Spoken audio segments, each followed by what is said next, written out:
Okay, welcome. Thursday night cholent. It's called cholent because we eat real cholent. I finished my cholent. You're continuing to eat yours till we run out. There's more cholent if anyone's coming. It's cholent because we learn something different, completely different every week. L'kavod Hanukkah, I'm going to learn from the Bnei Yisachar, from Rav Tzvi Elimelech Medinov, who was a Talmud of the Chayza. The Chayza used to call him Mein Chanukah Licht because he had a special hislavas, a special passion for Hanukkah. And the Chayza told him that it's because he's a Gilgul from the base Hashmonai. So he has a connection to the historical, the Hasmoneans, the Maccabees. And that's why he gets excited for Hanukkah. Although he called his Sefer B'nai Yisachar because he was, or the Chayza told him he was from Shevet Yisachar. So I guess it's not the Gilgul was Hashmonai is Kohanim. Yeah. I'm not exactly sure how it works. Maybe some Munkachers out there who are more Munkach comes from Dinov. They could explain exactly how it works. But anyway, so Hanukkah, you got to learn B'nai Yisachar. I mean, B'nai Yisachar is always good, but especially for Hanukkah. So I picked this Maimer Ches, where he's speaking about the Rekeach. What the Rekeach is writing about Hanukkah. The Rekeach is one of the Chassidei Ashkenaz. The Rekeach was Rab Elazar from Vermeize, or Worms, they call it Worms, which is the famous city where Rashi is from. Rashi's a couple generations after Rabbi Elazar of Vermeize, and he called his Sefer Rekeach, which means a perfume maker, because it's the gematria of his name, Rekeach. Elazar, same gematria. Anyways, and he's like a medieval Kabbalist, one of the few Ashkenazic Kabbalists of that time. Because at that time mostly you have a lot of Kabbalah coming from the Sfardim, from Spain, but he was one of the Chassidei Ashkenaz, like Rav Yehuda Chassid was one of the Chassidei Ashkenaz. Rekeach was his Talmud, actually. Okay, at any rate, so the Bnei Yisachar says here, we'll look in Maimer Ches, Oid Kosav Harava Kodesh Hanau. Again, based on the Rekeach. Tiknu Lamed Vav Neiris Day, meaning the Chachamim, after the victory over the Greeks, they established that it should be celebrated by lighting 36 candles. What is 36 candles? Who has a menorah with 36 candles? Well, you do 1 plus 2 plus 3 plus 4 plus 5 plus 6 plus 7 plus 8. You get 30. You get 36. I didn't write it down, but you get 36. Why do the boxes all sell 45? Shamish. Yeah. But if you have the minig for the beeswax, then you always have the extra. I didn't figure out the math yet, the tzirufim yet.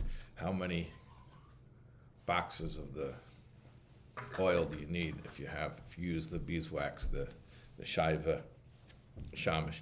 Okay. Anyways, no. Why is it 45? It should be 44. Or 44. They do sell 44? Yeah. Well, that's a good thing because that would work out numerically, mathematically. Okay. All I know is every year I always have extra, and then out of Hanukkah, we don't have them anymore. I don't know where they go. There's gremlins who steal the extra Hanukkah oils. Okay. Anyway, so they set up the 36 candles. 36 candles what? Keneged ha'or harishin sheshimish la'adam harishin lamed vav shois. Corresponding to the 36 hours that Adam Harishan used the original light, the Oir Harishan. The Oir Harishan, Hashem said, Yihi Oir. That's the first day of creation. Yom Elokim Yihi Oir, Vayihi Oir. Let there be light. Well, what light is that? Not talking about the light of the sun, because that's on day 4 when the sun and the moon were created. It's a special Oir, an Oir Hagonos. The Medrash says a light that was hidden away. It was too powerful. And at any rate, so Adam Rishon had access to that light for 36 hours. Different medrashim have different opinions of how it actually worked as far as when the first sunset was for Adam Rishon. But at least according to the medrash that this is based on, so Adam was created midday on Friday, on the sixth day of creation.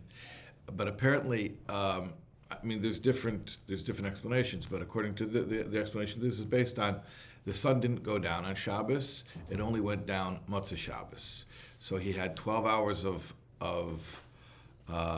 light on Erev Shabbos, because he was created in the middle of Erev Shabbos, and then he had for 24 hours of Shabbos, and then the sun went down after Shabbos was over, and he made Havdalah. He made the bracha Beirei Moirei Ho'esh on, I think, Flintstones. Not the Jetsons, the Flintstones. Mm-hmm. So, so that's 36 hours. 12 and 24 is 36. You check the math later. Okay, our accounting firm will get back to us. Let us know. Anyways, Kamei Shamar Razal B'Psikta because of Eid. Okay, like the Chazal say in the Medrash. Because of Eid, and the Rekeach writes further. Shal ois tes shal v'yar lekim es ha'or ki toiv. On the pasuk, and Hashem saw that the light was good. The light was good. So on that tes of the word toiv, which means good, yesh al ha-tes dalid tagin. There are 4 calligraphic crowns. The calligraphy, the tagin, on top of the letters. Normally, we don't really learn meaning from them, although it says Rabbi Akiva was able to. He was able to extract tilei tilin shel halacha, legal ramifications based on the calligraphy on the crowns. But the Rekeach says that the 4 crowns on top of the tes, so you get the tes is 9, right? The tes itself is 9. Times the 4 crowns, 9 times 4, boom, again you got 36. Lohoides, Dalid Pomim, Tes, to show you 4 times 9, Hainu, Remez al Lamed Vav Neirei Shel Chanukah, which hints to the 36 candles of Hanukkah, Ein Shom Oid B'Dvarav. In other words, and as the Bnei Yissaschar is going to explain, the candles of Hanukkah are our glimpse into the Oir Rishon, the Oir Hagonas, the light that hasn't been around since the end of the first Shabbos. But every year on Hanukkah, we get access back to that original light. Okay. V'hin charaya yedidi, divrei ir v'kadish, shekol dvorav divrei kabbalah mepi Eliyahu zal. So he says, and you see, my friend, the words of this holy angel, talking about the Rekeach, all of his words were received from Eliyahu HaNavi. How did he get, how did the Rekeach know these things? He got it from Eliyahu.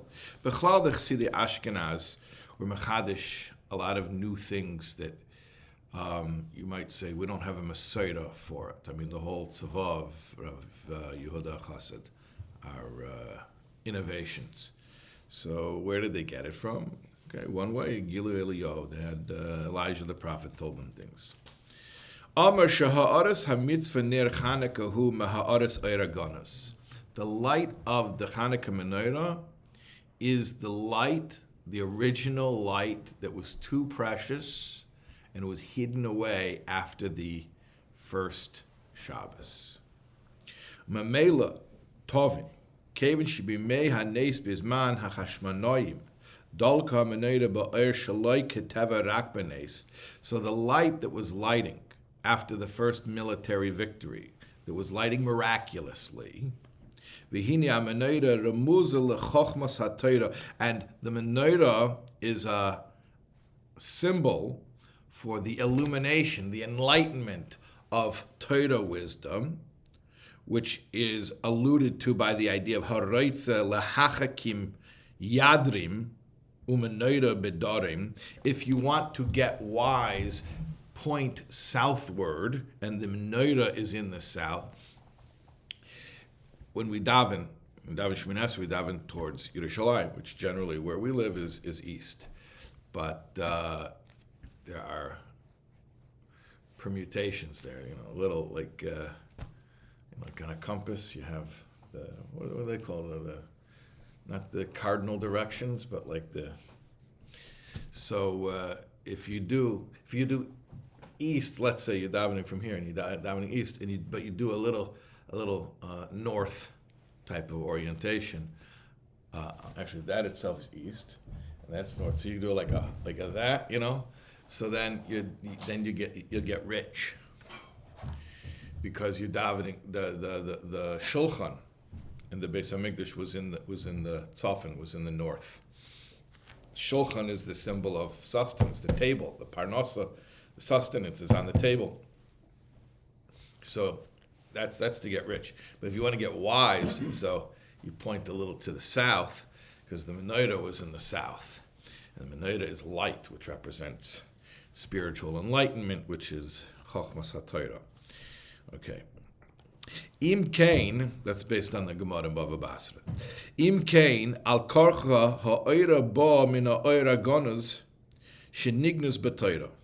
He says like this miraculous light that was shining during those days, they didn't have enough oil to burn all that time. It wasn't regular light. It was miraculous light. Where did the miraculous light come from? It was pulled from the original oira gonas, the hidden away light. V'keven shenikma l'deiris beruach hakodesh hu mipnei sheyedu b'chol shana yizgala oirahu ayin oid b'simin yud beis. He prophetically, or they, the chachamim, prophetically knew that every year that there would be access, at this time, again, there would be access to this oir hagonus. So that's basically why the menorah was, it's not just a zecher, just a commemoration. It's a tool. The menorah is technology by which we tap into the availability, the rare, once a year, not once one day a year, but 8 days a year, availability of this oira gonas, which is otherwise something that we can't physically see. Al Kain Koru Liyomim O'Ele Chanukah. And that is why they call the Yom Tov Hanukkah. Now, there's many different explanations why Hanukkah is called Hanukkah. The most simple explanation, because Hanukkah means inauguration. Hanukkah's Hamizbeach. They had to re-inaugurate the altar after it was desecrated. But here he says something really amazing. What is Hanukkah? Shehu chinuch vehergol al la'asid gu'ulo hasida sha'az yizgala lanu ha'oira ganas b'shleimus. Hanukkah is called Hanukkah because it's a chinuch. It is a training to prepare you, to get you ready for the messianic future when the hidden light will once again be completely revealed. So basically, what's Hanukkah? Hanukkah is training. Let's get ready for Moshiach, because soon Moshiach's going to come and the oira gonas is going to be revealed all the time. So you don't want to suddenly get hit by this oira gonas and have no experience with it whatsoever. So Hanukkah is our 8-day-a-year training. Like National Guard. What do they do once a year? They have to go, well, how does it work? Reserves. Yeah, the reserves, what do they do? 1 week a year or something like that? We'll find out. Okay. So anyways, this Hanukkah is like the 8-day-a-year training to make sure that you have some practice. You have some practical experience with the oira gonos. Kamesha Amr Razal, like the sages say in the Gemara in Chagiga, V'gonzul tzadikim lasid lave. Where's the oira gonos now? Well, it was put away for the future, for the tzadikim in the future. What does it mean when Mashiach comes? K'dechsiv, like it says, La yil lecha eid hashemesh la'oir yemam, Ulanega hayareach la yair loch, v'hoya loch Hashem la oir oilam. That it says in the Navi in Yeshaya that it's not going to be sun and moon that are going to illuminate for you, but Hashem is going to illuminate for you. What does that mean? It means the Hashem's light that was hidden away. And we're going to all be able to see by that light. V'hine, ze yeh acher shetishlam hagolus hachal hazeh malchus revius. When is that going to happen? When we finish the current exile, which is the exile of the fourth kingdom, the kingdom of Rome. But when the third kingdom, which was Greece was the third kingdom, Rome was the fourth kingdom, Rome continues. So at the end of the third kingdom, Yavan, Greece,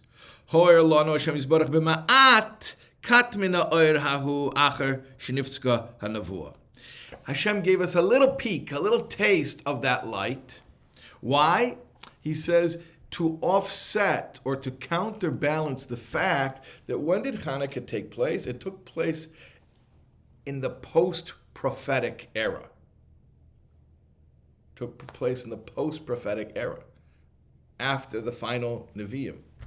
The last Navi in Nach is Malachi, and Hanukkah is after. That's why Hanukkah is not in Nach.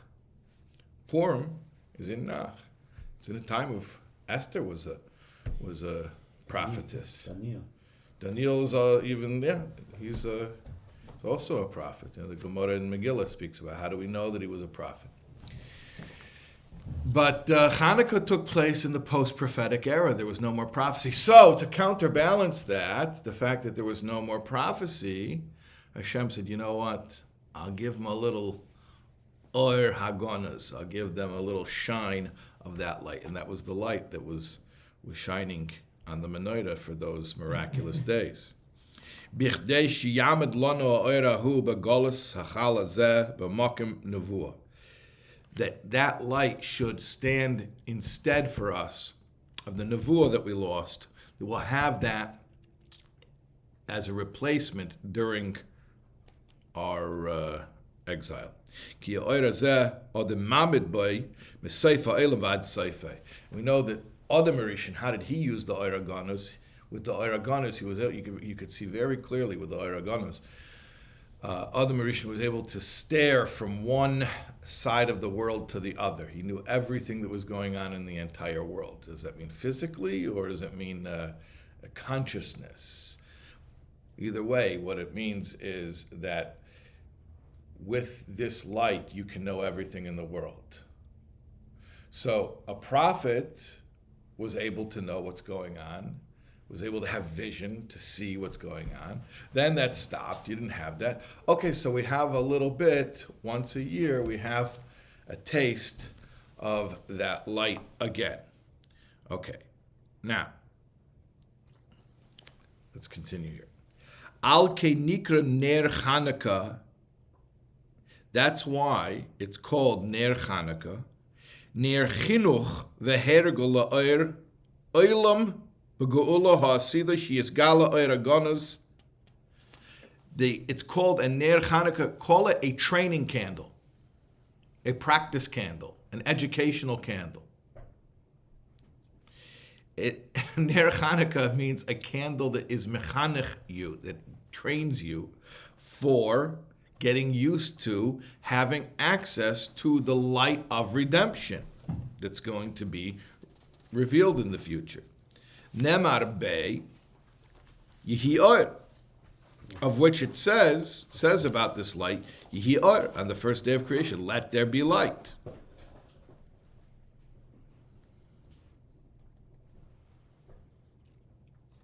V'zeu v'hoya l'cha havaya la'olam. That's what it means. Hashem's going to be your light.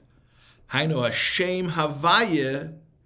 It's talking about the name Yud Kei Vav Kei, Hashem's name. Meluav Kanal Begamatria Yehi Oir.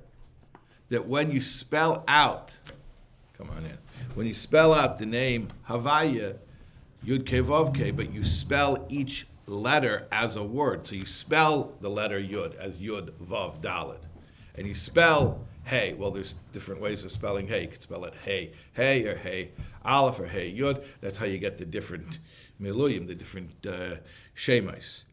But there's a way of writing out the Shem Havaya. You get the gematria Yehi Oir. V'nignas b'Torah. And where is that light? It was hidden in the Torah. V'hinei ner Chanukah chinuch v'hergel laha'oirahu. So Hanukkah is to get us used to that light. V'alkein hu masugul l'Torah, and that's why Hanukkah is a special time for learning Torah, because Torah is also a portal into that light. Alkein harogel b'ner zeh amru loshen harogel margol es atzme la'er ha'osid havayin le'bonim talmidei chachamim. So somebody who gets himself used to that light, he's actually preparing himself. He's getting used to becoming accustomed to the light of Mashiach, and that's why he's going to have, like the Gemara in Shabbos says, he's going to have bonim talmidei chachamim, because this oir, which is Chanukah, which is also the oir that everyone's going to see when Mashiach comes, is also the oir of Torah.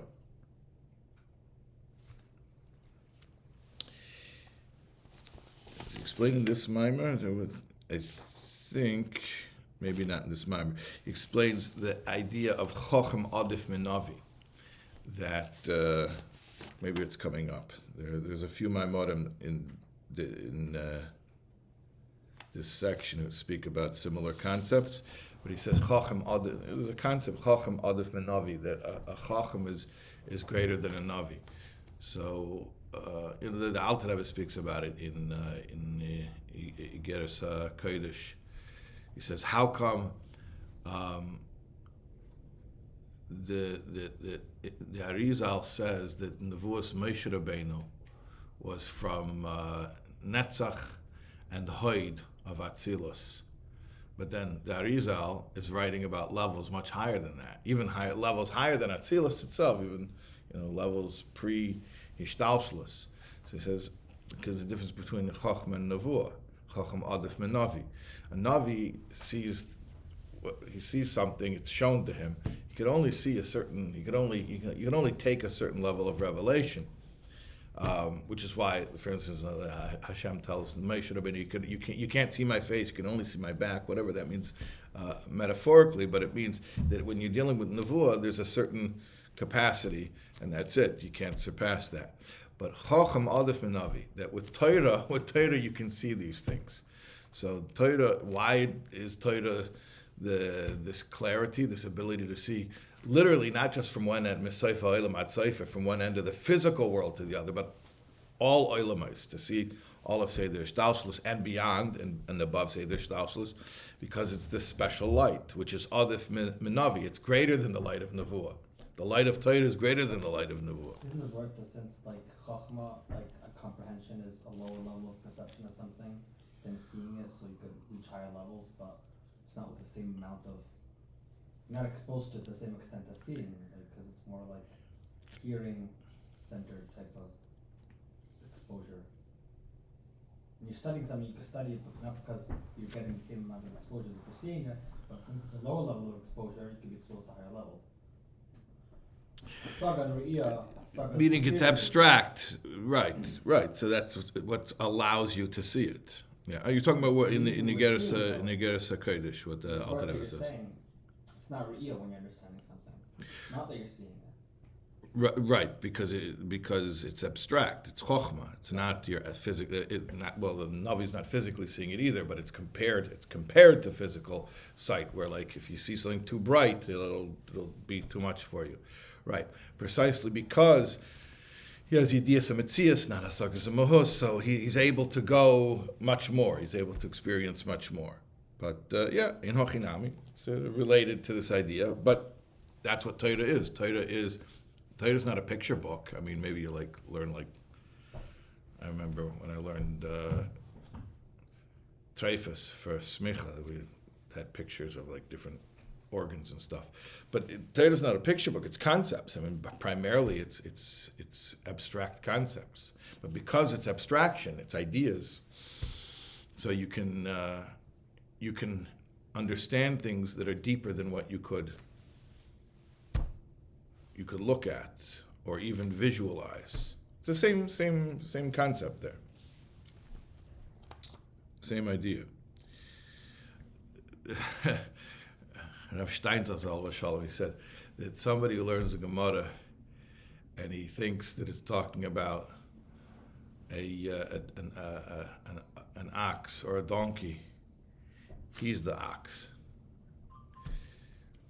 Everything, even in Gemara when it's talking about an ox, it's not talking about oxen, it's talking about legal principles, which are ideas, which are abstractions.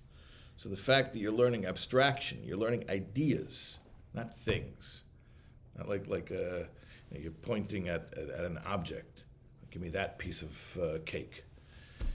The fact that these are ideas, so you are somewhat distanced from it, which I guess presumably that allows us to appreciate things that are beyond our normal ability to experience. But it's the same thing as saying Chochem Adif Menavi, meaning that at the end of the day, who knows more about the world? The Talmud Chochem or the Navi? So who knows more about the world? Talmud Chochem. Okay, and you say he didn't really see it, he only intellectually appreciated it. Okay, Enochinami, but it's still, he's the one who's actually understanding more about the world. Okay, let's keep going here. Umasakor la'enai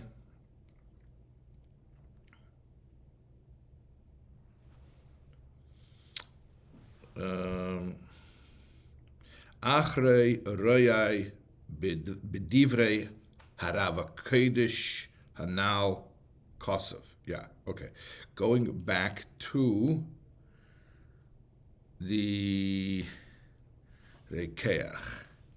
Tiknu lamed vav nedis keneged ashoyz shishimish ha'oyer arishin canal. Right, we said that. He's repeating that idea that there were 36 hours of the Oyer Gonas, or before it became Gonas. Keneged lashon oyer uma'oyres v'ner shenizker b'Torah lamed vav palmim ein sham. So the Rekeach says that in Torah the words oyer, light, ma'oyres, luminaries, ner, candle, are mentioned in Torah 36 times. So 36 candles of Hanukkah are representative of that. Humash ksavti sha'oyer agonas nignas b'Torah. This is where he says it. This is like what I wrote, that where is the hidden light hidden? In Torah. V'hu shishimish lamed al shois neged minyan hey palmim oyer shnizka b'Torah b'yem aleph b'gematria aleph lamed hey. Yeah, you want to figure out that math? B'chsaris aleph or aleph la aleph. Who can do the math? 5 times 36 is equal to 5 times oyer that's mentioned in the Torah on Yom Rishon, which is Aleph Lamed Hey.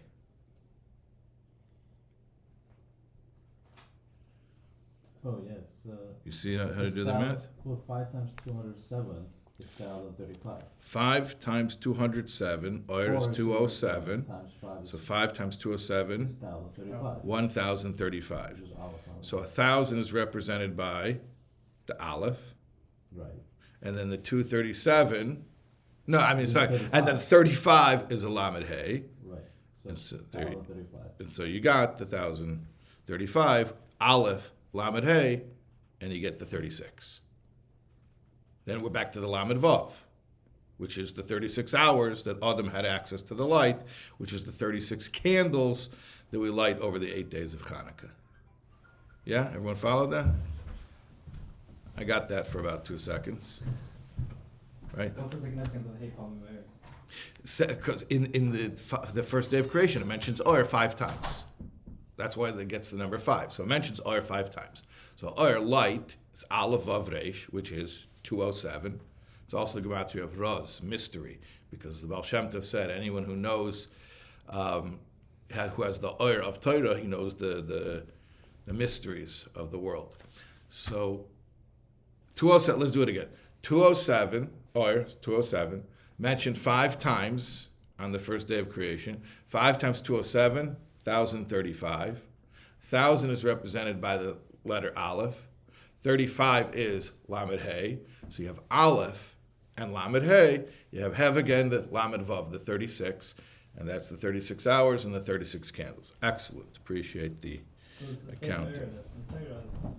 The same Oyer that's in the Torah is the same Oyer that is the Hanukkah menorah, which is the same Oyer that the Eibishter let out at the end of Malchus Yavin during the time of the Chashmonai, which is the same Oyer that Adam Rishon had for 36 hours at the beginning of creation.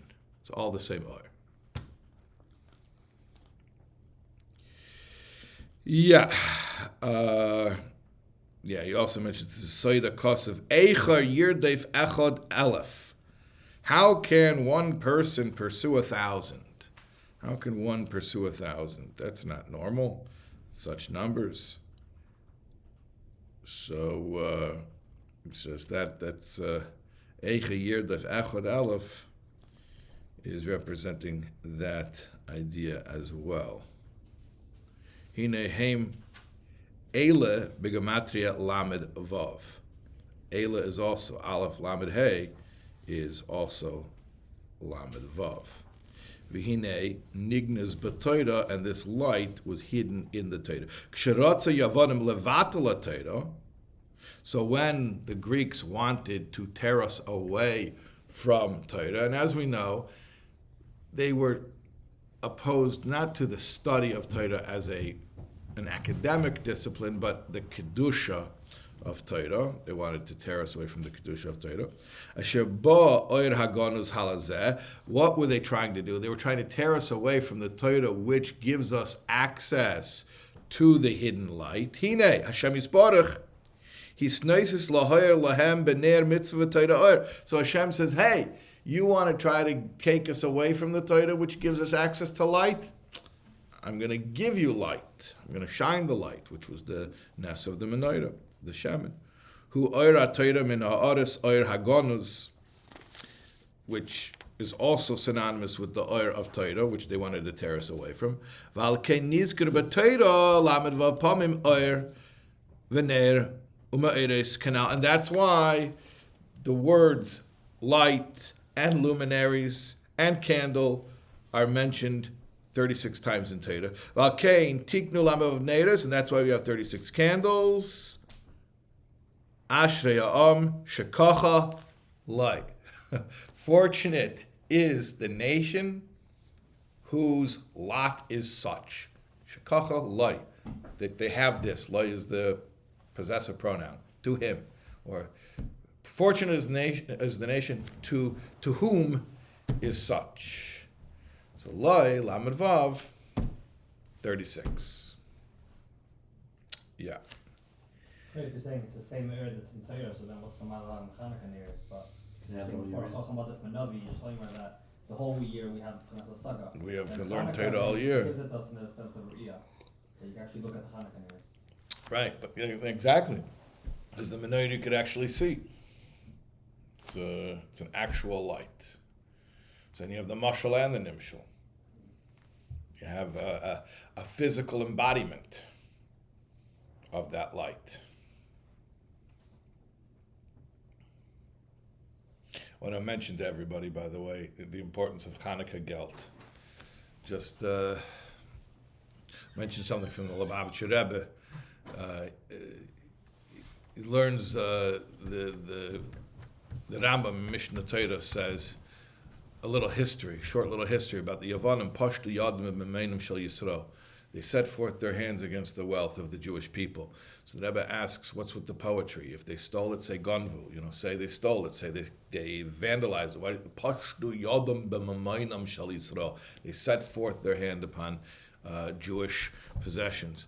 So the Rebbe says like this. We could probably explain it in a way similar to Timu Kol Hashmanim, that they defiled all of the oil. Why did the Greeks defile the oil? There was no strategic reason to do that. It was an ideological statement. They hated the idea that you could have spiritual qualities attributed to physical things. Like if you take Shem and Tahor and Shem and Tameh and you send them to a lab, I promise you'll never see the difference between them. They're physically identical. Now, talk about like kashrus, let's say. Okay, so that's food chemistry. There's like real physicality to that. You could tell the difference between something that has milk and meat. You could, even if you couldn't see it, but you send it to a lab, they could figure out. Shem and Tameh, you put it on the microscope, you'll never be able to say there's anything discernible about this that's different than the Shem and Tahor. So the Greeks hated that we attributed spiritual qualities to physical things. So when they came into the base of English, they made a statement. They said, we're going to be metameh the shmanim and leave it there and go ahead, use it just like that. Just like that. Like when you cut your kid's sandwich and they cry and say, oh, you cut it funny, I don't want to eat it. No, you're going to eat the sandwich just like that. Okay, so you're going to use it just like that.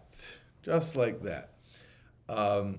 And the Jews said, no, actually, we're not going to use it like that, because there is such a thing as Tumah V'Tara, and just because we're dealing with physical things doesn't mean that there's no sanctity and there's no spirituality. And to the contrary, everything has a nefesh and a guf and a chaymer and a tzura, and there is such a thing as shemen, which is tahor, and shemen, which is tameh. So al derech zeh pashtu yadam b'memeinim shel Yisrael means the Greeks, just like with the oil, they didn't steal it, they didn't vandalize it, not in the conventional sense, like physically vandalizing.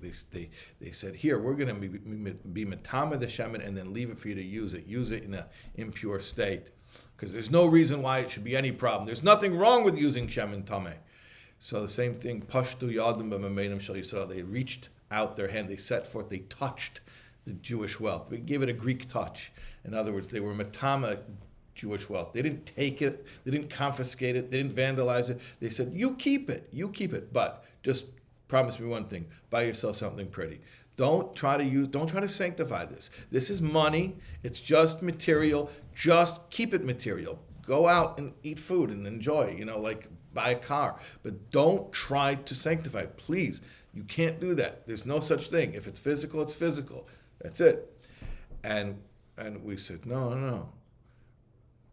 If it's physical, it could also be spiritual. Gay echad ba'aretz, right?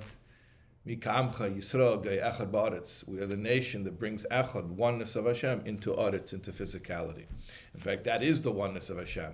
That for Hashem, the spiritual and the material are both creations, and He wants to be present equally everywhere. So,